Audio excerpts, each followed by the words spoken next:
Thank you, sir. Thank you for giving me this opportunity to speak about education, which is a subject very close to my heart.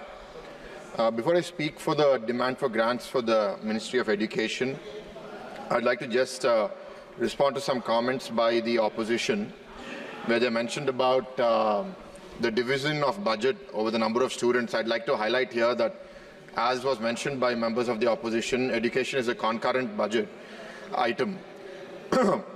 It's a concurrent subject, and whatever budget is being spent by the central government is on central government institutions and not on state government institutions and not on private institutions. So the number should be divided by students and faculty members and staff that are in central government institutions.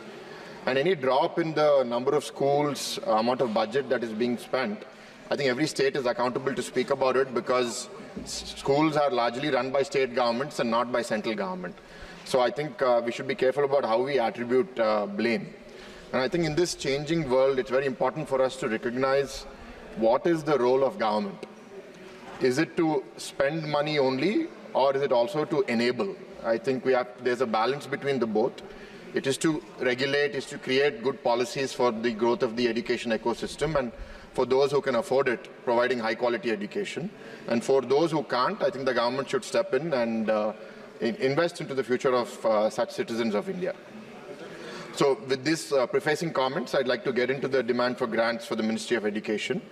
I'm only speaking about the Ministry of Education, not commenting on the budget for skill development or entrepreneurship. And I would like to get into specific points appreciating the government. I think overall, the budget has increased from about 1,12,000 crores to 1,20,000 crores over the last year. And I think that's about a 7% increase.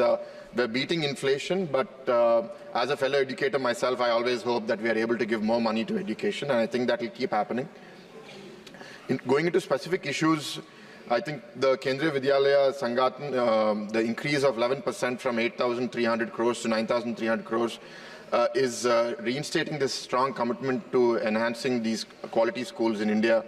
The PM Shri program was mentioned. The budget has been increased from 4,000 to 6,050 crores from last year.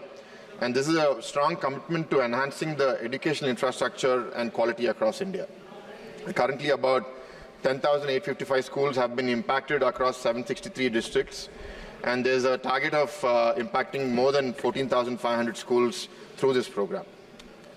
I'd like to also appreciate the STARS program budget, which is largely to improve teacher effectiveness through specialized teacher training. And right now we've got about 3,75,000 schools impacted, 15 lakh teachers trained through this program, and about 4,40,000 crore students who have benefited across 6 states. I mentioned this in my speech on the budget, and I think I'd like to mention it again here on education. I'd like to specifically appreciate the e-vouchers being provided to about 1 lakh students every year to secure loans of up to 10 lakhs to pursue higher education in domestic institutions, and the 3% interest subvention on student loans. On higher education, a subject very close to my heart, the budget has increased by 8% since last year. And two aspects in particular: the budget to world-class institutions, like the Institutes of Eminence, has increased by 20% from 1,500 crores to 1,800 crores this year. And the support to central universities has increased by a large 38% from about 11,500 crores to close to 16,000 crores now.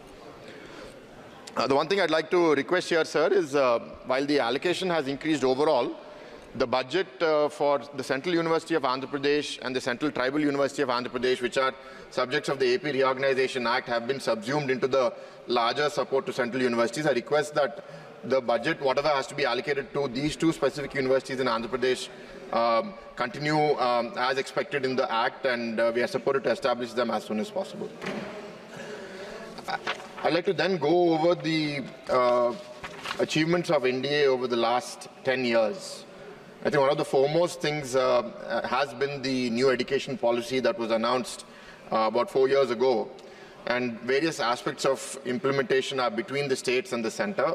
There's a huge responsibility on the state governments, on the central government, to really see this into reality, because the language of the NEP, as an educator myself, is something that I'm really looking forward to seeing in reality. what are the achievements of the central government? Speakers of the government and representing the BJP have spoken also about the number of universities that have increased from 700 to 1100, number of colleges that have increased from 37,000 to 44,000, the number of central government institutions, the institutes of national importance have doubled from 75 to about 149 in 2020-21, and more have come in the last 2-3 years.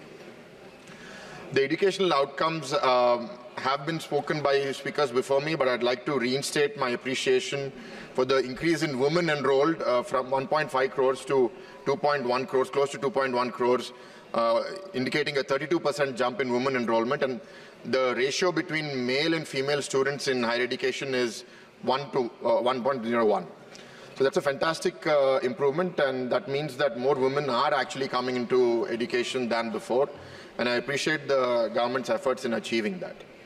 The 7th pay that was implemented in 2016 for faculty and teacher salaries and staff salaries across institutions in the state and the center, I think has done a great job in making education an attractive employment opportunity for citizens of India. We run a private university and we pay salaries, and we are constantly competing with government institutions on attracting talent. And we still fight for talent vis-a-vis those who go to institutions like the IITs and the IIMs. And I think the benefits that the government provide and the stability that the government provide really attract high-quality talent into educational institutions in the government. The private sector is growing. As was mentioned, about 50% of the students and faculty are in private sector institutions. But I fear that many private institutions are not able to recruit faculty at the quality that the government institutions are able to. Another measure that has come about a decade ago is the NIRF, the rankings for institutions across the country. And now I think it's made a very clear race for institutions everywhere that if you want to recognize, you want to get recognition, you want to get access to funding, you need to do well on these rankings.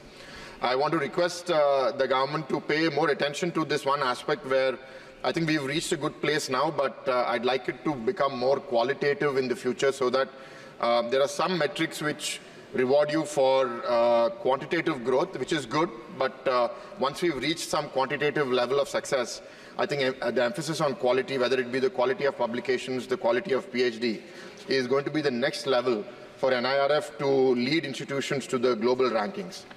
There are some institutions in the global 200 rankings from India today. There can be many more. I think we are well underway in that direction. I think the evolution of NIRF is going to help us get in that direction. Coming to some requests, sir, for our state to begin with. The Ministry of HRD has, sir, I'm the only speaker from my party, so I think we have about 20 minutes. 7 minutes. Not more than I spoke, but I think our party has about 20 minutes. Okay, sir, take one more minute. Fine. Yeah. Finish. For the state of Andhra Pradesh, for a university in my parliament, Andhra University was committed to provide about 1,000 crores over the RUSA, Rashtriya Uchatar Shiksha Abhiyan program. And we've received some money in phase 1 and phase 2 to the tune of 20 and 100 crores. The previous state government has not paid its share, and hence further devolution of funds haven't happened. So my request is that the state is in a bad shape. This program should continue to support Andhra University. And the RUSA overall has increased to 1,814 crores this year for such state universities across the country. I appreciate the intention of the government to keep taking that forward. Again, coming back to the Central University, the Central Tribal University of Andhra Pradesh, the IIM, IIT, NIT, ISER, all central government institutions, many of which are in various stages of completion. I request the Ministry of Education and the government to continue allocating funds in a speedy manner, and whatever support is needed from the state government, we will provide it. I'd like to highlight the Central Tribal University in particular, where a campus was allocated in my parliament during our regime between 14 to 19 in the state, when Mr. Chandrababu Naidu was the chief minister. But the previous state government had created a lot of confusion, tried to move it to a very different area where they didn't allocate the land fully, and the campus didn't start. And the request from the staff of the Central Tribal University is to come back to the campus that was allocated in Kottavalasa Mandal in my parliament, where the 500 acres of land has already been allocated. I'd like to end with recommendations to the government on certain points. One is the One Nation, One Subscription initiative, where you give access to journals to institutions across the country.